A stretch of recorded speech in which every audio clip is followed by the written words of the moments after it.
Morning guys, it's Alex from FastFitnessTips here. We're going to talk about how to rate yourself today. How to rate yourself, i.e. how to get like a metric, a handle on your ability as a cyclist.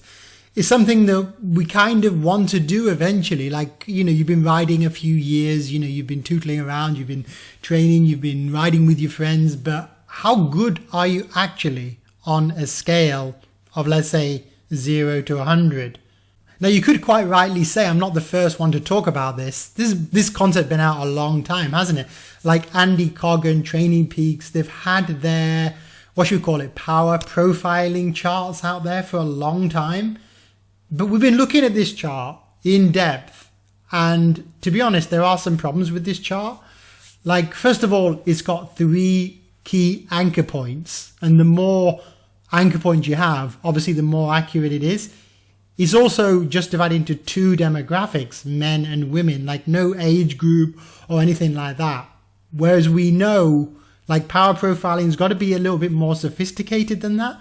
So what I'm going to do today is I'm going to build up to giving you a totally free model where you can get your power profile or your cycling phenotype for free just by entering your power data across several different, time points.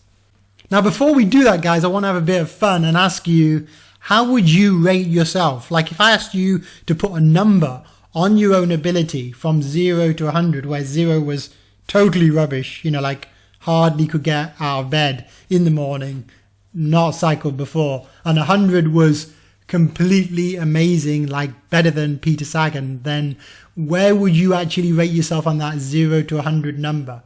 So if I had to rate myself, I'm just going to say off the top of my head, I'm going to give myself around 41. Now, have you heard of the Dunning-Kruger effect?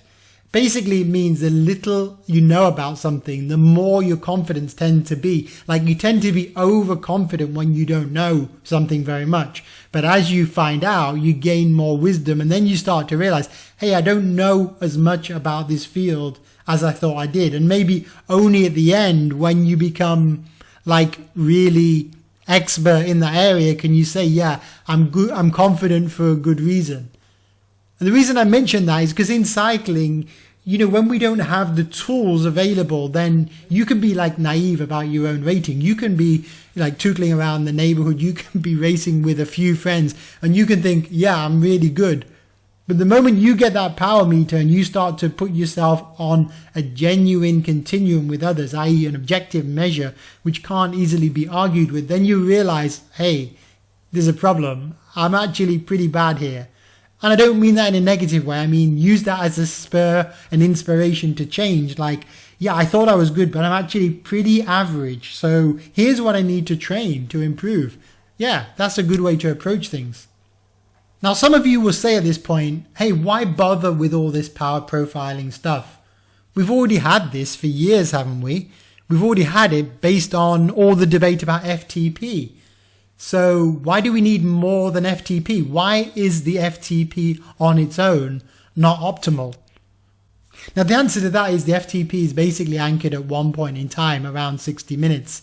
Yeah, I'm not going to get into the argument about the quasi-steady state without fatigue for approximately 60 minutes, more or less, based on a physiological measure such as lactate, which nobody actually measures in the real world.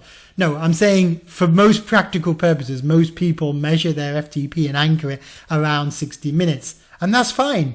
Whether you believe that that's like some kind of gold standard, whether there's some kind of special, magic about a threshold around that time point, doesn't really matter. What is really we're saying there is that the power curve, which definitely exists, the power duration curve, we're going to take a point on that curve, which we're just going to anchor as important, and we're going to call that the 60-minute point. Now, there's lots of other points on that curve, but what I'm saying at this stage is that if you only look at 60 minutes and nothing else, then things will probably go wrong if your rider profile, if your curve dynamics are not completely average.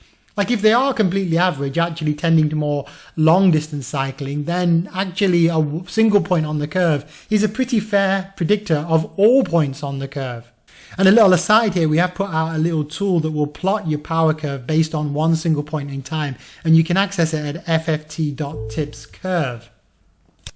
So on this curve predictor, all you need to do is put in your best power at any one point in time. So let's say my best power is 266 as 60 minutes. So that's my conventional FTP point, and it will plot, all your power points at all different points on that curve. There it goes. That's your 60 minute 266. So we're saying if it's 266 at 60, what is it at 5? Well, it's likely to be 333. What is it at 4 hours? Likely to be 218. And you can customize it by saying, what is it at 321 minutes, for example, like any time, 5 hours, 21 minutes, and it will work it out for you at 5 hours, 21, then you should be at 274 watts. So that's a very nice way of predicting your future ability.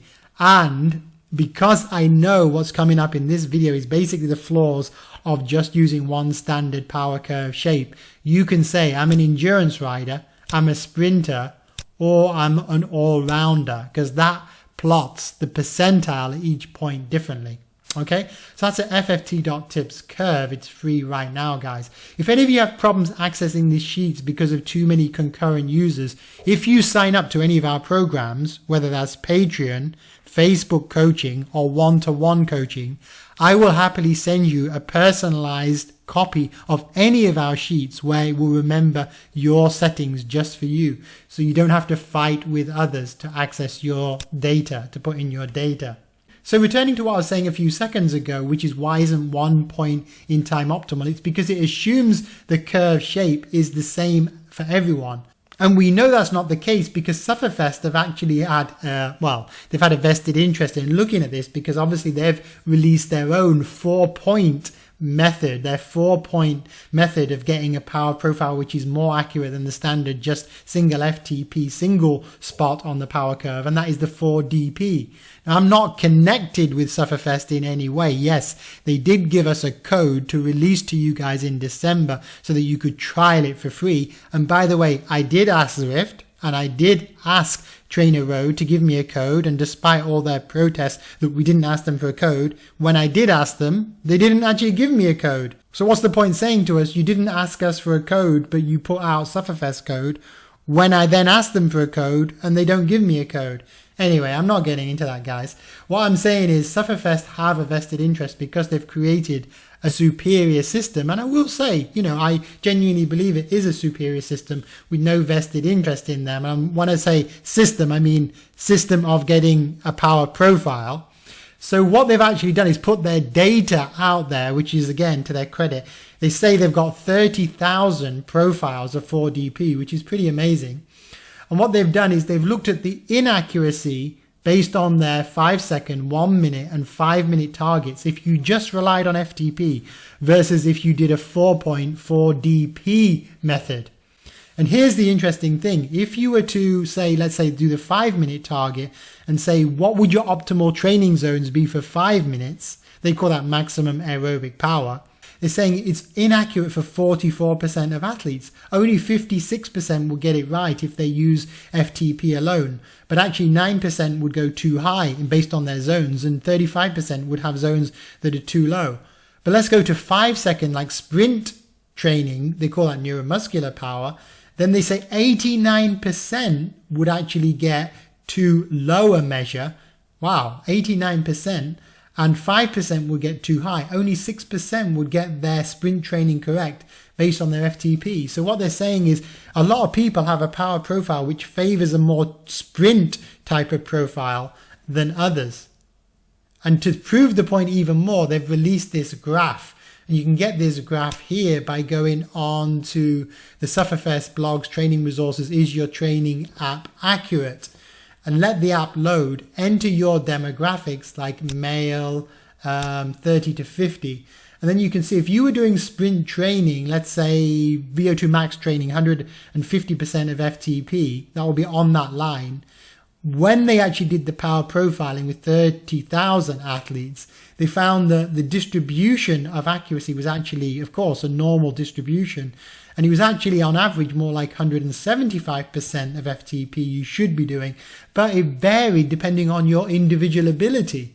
And the same goes for their MAP power and their, top end neuromuscular flat out 5-second sprint training. You can see the power profiles. They're a normal distribution, but they have a different distribution for each point on the training spectrum.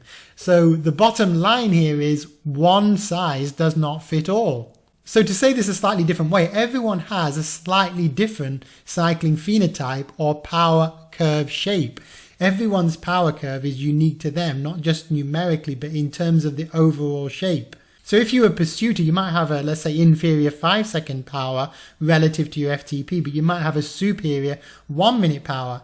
If you were a classic climber, a long distance climber or time trialist, then you might have a superior, let's say, 2-hour power compared to FTP, or superior literally 60-minute power relative to your 5-second power. And if you were a track sprinter, then you might have a superior 5-second power. That all is logical, right? But you only get to know that if you do your power profiling. So you have your points on the curve. So how would you actually do your power profiling?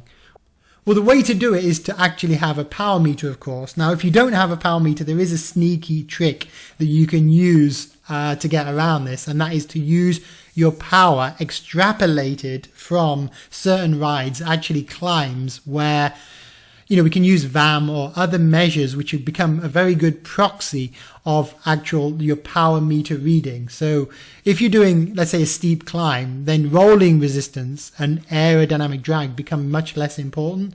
So we can get a much more accurate method. But I'll talk about that another time. Essentially, what I'm saying today is if you've got a power meter, then go into your power curve profile. The way you do that on Strava, for example, go into training and then click on power curve, and it will bring up your FTP from a relevant time period, which you can change. You can even put custom date range here. But let's say I put in all of 2019, for example. So this is my power curve. Those very blocky areas are where I suddenly cut off. Like I was doing a ride of 1 hour 30, but then I stopped like abruptly on that ride. And then on a future ride, I never tried as hard again for that ride. So it's not perfectly smooth. It's a little bit blocky. Obviously, the more rides you do, the more smoother the curve. So then from this curve, which is basically your best efforts over 2019 in this case, you can read off, okay, well then what's my best 5-second power? What's my best 1-minute power? What's my best 5-minute, 10-minute, 20, 30, etc. You get the point. Now then take those numbers and put them into our new tool, which is here. I'll give you this new tool today. It's called FFT.tips rank me. So what this does is it enables you to put in your demographic like male, female, and unlike the Coggan charts, we've put in junior, senior, masters, vets in there. And you can also put your weight in there, of course, so watts per kilogram, or you can work in raw watts. And then you've got an option of up to 6 points on this calculator, this power profiling. So you can use a neuromuscular, anaerobic, aerobic mix, maximum aerobic power, FTP, and aerobic endurance. Now, the really clever thing is you can even alter the time points. It says here, so for anaerobic capacity, it will let you define that anywhere between 1 minute and 4 minutes. So you can go to your Strava power curve and say, okay, I'm going to call it 2 minutes. Where's my 2-minute best power? Okay, it's pretty pathetic in my case. Okay, 377. Enter 377 in here, and it will do a server-side calculation. Let's put my weight in there. So watts per kilo, male senior, watts per kilo 72, 277. It's given me a score, percentile, of 31%. So there's roughly 69 people ahead of me, and I'm classified as an improver. And actually in the tiny grey, I can see what Coggan says. Now, if I did that across the board, these aren't my figures, by the way, but it would give me an overall score. It would give me an overall score of 85 because it's rating your ability and it's also rating your consistency. And then it will tell you your strength is distance cycling, your weakness is road sprinting. Train these energy systems and your overall consistency is way above average. Metabolic estimates, and it will predict, if you haven't already put it, your likely FTP based on what you're entering there. And it will say overall your cycling phenotype or your riding style is ... distance cyclist. Now actually, in Blue Peter style, I did quickly enter my actual data. And remember at the beginning of this video, I said I'd get a score of 41. Well, drum roll, I actually got a score of 59, which isn't too bad. It's not as bad as I thought. I'm pretty happy with that. So this was a really quick video, guys, on how to get your power profile or cycling phenotype using some of our tools and using either Strava or Intervals ICU to extract the power curve data. I guess the final question in wrapping up is, what do you do with that data? Well, you basically aim to improve based on your goals, and we'll give you a lot of tools of Fast Fitness Tips to do that. And you know that we were doing group coaching with Beretta. That's recently closed down. We transferred it to Facebook. I'll invite you all to sign up at Fast Fitness Tips Coaching on Facebook. Yes, there is a monthly charge of around $35, but what you get for that is pretty incredible, i.e. it's brilliant value for money, not just the power of the crowd. There's 70 people signed up for that already, but you get access to all of our tools, you get training advice, you get also our Training Peaks training plans for free, of course, and I will customize them for you if you really feel that none of them are suitable for you.